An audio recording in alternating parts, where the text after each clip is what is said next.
여러분 안녕하십니까? 광주 MBC 뉴스데스크입니다.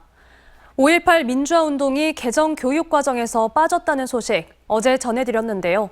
지역사회가 크게 반발하고 있습니다.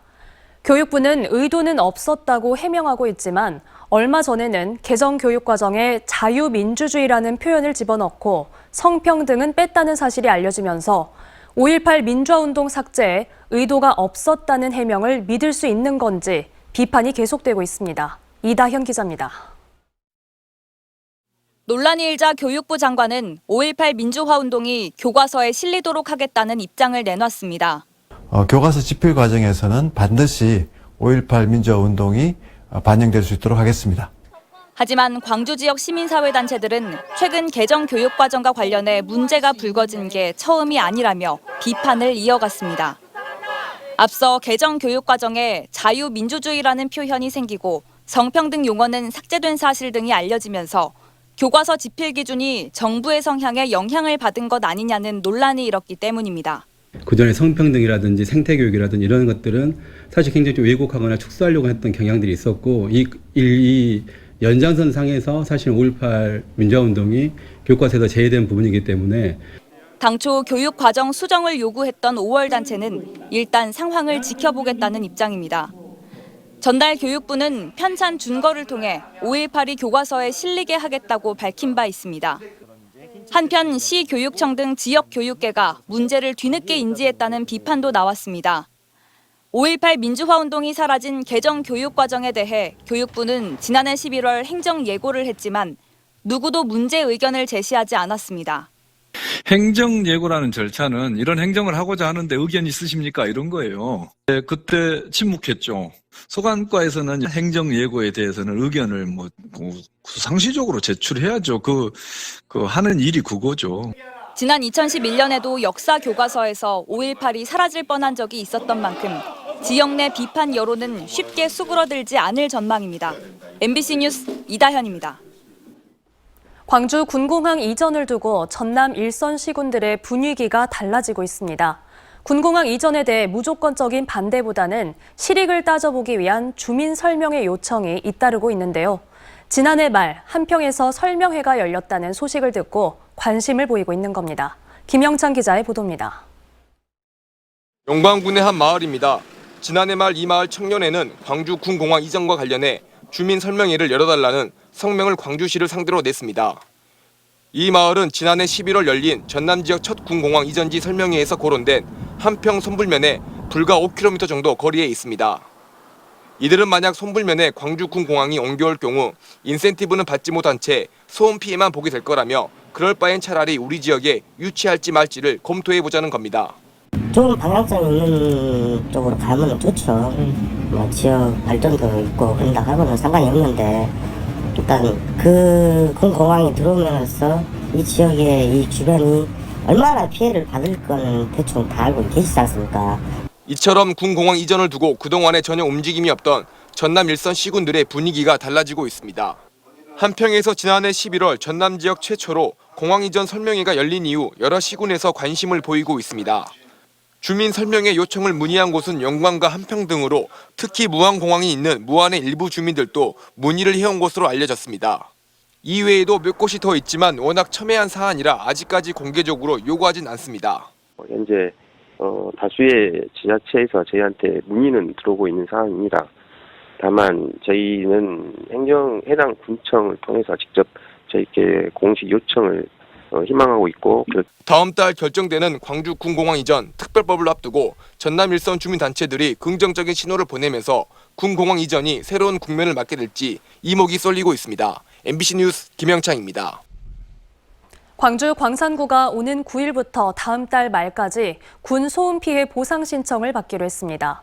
광산구는 소음 대책 지역에 주민등록을 하고 실제 거주하는 주민과 외국인을 대상으로 피해 보상 신청을 받는다고 밝혔습니다.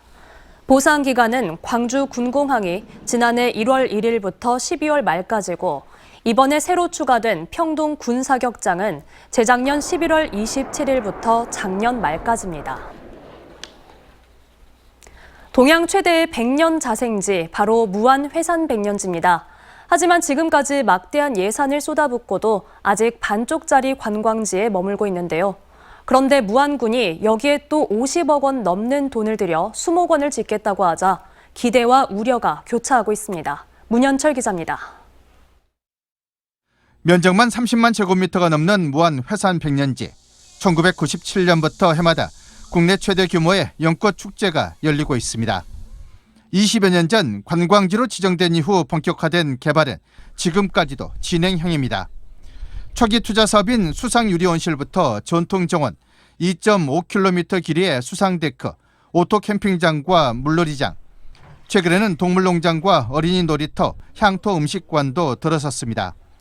여기에 투자된 예산이 400억 원에 달합니다. 시설만 따지면 국내외 여느 대표 관광지와 비교해 뒤떨어지지 않습니다. 하지만 속을 들여다보면 평가가 달라집니다. 한 해 방문객 수는 20만 명대에 그치고 있고 그나마 여름철 축제 한 시기에만 대부분 몰리고 있습니다. 또 마구잡이식으로 시설만 채우다 보니 백년 자생지의 이미지마저 흐려졌다는 빈축도 사고 있습니다.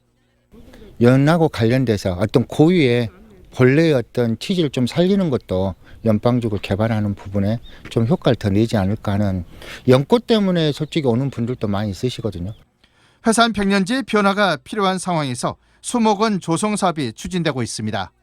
무안군은 58억 원을 투자해 오는 2025년까지 방문자 센터와 전시 온실, 습지원, 테마 정원 등을 시설할 계획입니다. 이런 회산 백년지에 수목원을 조성하여 사계절 맞춤형 관광 인프라가 구축되면 방문객 증가에 따른 지역경제 활성화에 큰 도움이 될 것으로 기대됩니다. 무안군은 수목원 조성을 계기로 회산 백년지가 영산강을 깬 전남 서남권의 대표 수목원으로 재탄생할 것이라고 전망하고 있습니다. 하지만 유리온실 하나도 제대로 관리 못하면서 수십억 원짜리 수목원 사업을 또 벌이는 게 합당하냐는 지적도 나오고 있습니다. 수목원이 20년 관광 개발의 마침표일지 아니면 예산만 잡아먹는 난개발의 연장일지 기대와 우려가 교차하고 있습니다. MBC 뉴스 문현철입니다.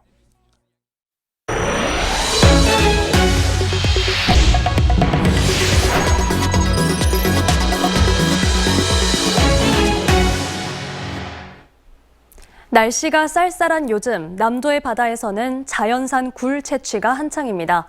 막 채취한 굴을 장작불로 구워 먹는 굴구이도 깊어가는 겨울철 정취를 더하고 있습니다. 김진선 기자가 전해드립니다. 드넓게 펼쳐진 남도의 갯벌. 가까이 살펴보면 발 닿는 곳마다 다닥다닥 굴이 붙어 있습니다. 그야말로 굴밭입니다. 우리 마을로에서는 큰 소득이죠. 지금이 제일로 바쁠 때지요, 말하자면. 굴 채취가 허락된 겨울철 석 달 동안만 맛볼 수 있는 자연산 굴구이도 별미입니다. 바다에서 막 따온 굴을 껍데기째 올려놓고 장작불에 익혀 먹는데 타닥타닥 굴 익는 소리는 추위도 잊게 합니다. 친구 가족들과 함께 어구로 만든 간이 의자에 걸터 앉아 먹는 남도 바다의 맛. 바닷속에서만 자라는 양식 굴과 달리 햇빛을 쬐고 추위를 견디며 자란 만큼 맛과 향도 일품입니다. 이렇게 지금 이렇게 좋은 사람 이렇게 맛있는 걸 먹으니까 너무 좋아요. 네. 추울수록 더 제맛을 내는 남도의 자연산 굴구이는 장흥 남포마을에서 굴 채취가 계속되는 오는 3월까지 맛볼 수 있습니다. MBC 뉴스 김진선입니다. 외교부가 강제동원 피해자 해법 마련을 위해 토론회를 열기로 한 가운데 참석 요청을 받은 광주 피해자 단체가 참석하기로 했습니다. 일제 강제동원 시민 모임은 오는 12일 국회에서 열릴 예정인 공개 토론회를 두고 피해자 의사가 무시된 정부 결정을 위한 보여주기식 행위가 아닌지 의심스럽지만 직접 나서 목소리를 전하는 게 낫겠다며 참석을 결정했습니다.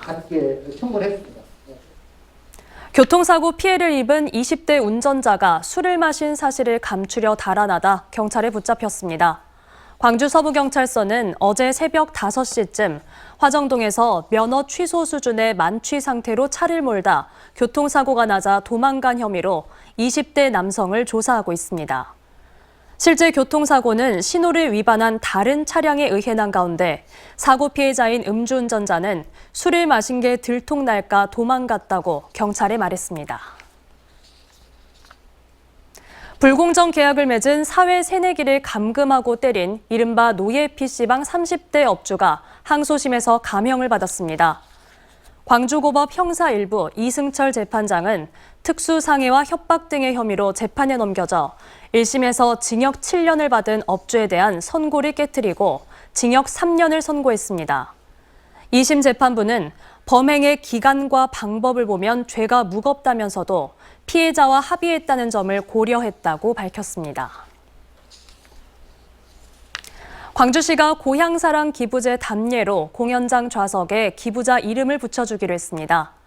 광주시는 10만 원 이상 기부자 가운데 광주문화예술회관, 대극장과 소극장에 있는 2천여 석에 기부자 이름을 새긴 명판을 붙여주기로 했습니다. 광주시는 문화예술회관 리모델링이 끝나는 4월부터 명판을 부착할 예정입니다. 지역 중소기업의 체감 경기가 큰 폭의 하락세를 보였습니다. 중소기업중앙회 지역본부가 광주 전남 기업 200여 곳을 대상으로 경기 전망조사를 실시한 결과 업황 전망지수가 77.8로 전달보다 8.6포인트 하락했습니다. 업종별로는 제조업이 경기 전망지수가 11포인트 이상 하락해 비제조업보다 경기 불안감이 높았습니다. 고물가에 따른 소비심리 위축 등 경기 침체에 대한 우려에 더해 설 연휴로 인해 조업 일수가 줄어든 점도 체감 경기에 부정적 영향을 미친 것으로 분석됐습니다. 광주은행은 설 명절을 앞두고 중소기업 특별자금대출 3천억 원을 편성해 긴급 지원합니다. 또 3천억 원의 만기 연장 자금을 함께 편성해 같은 기간 중 만기가 도래하는 대출금에 대해 대출받은 고객이 원할 경우 만기 연장이 가능하도록 했습니다.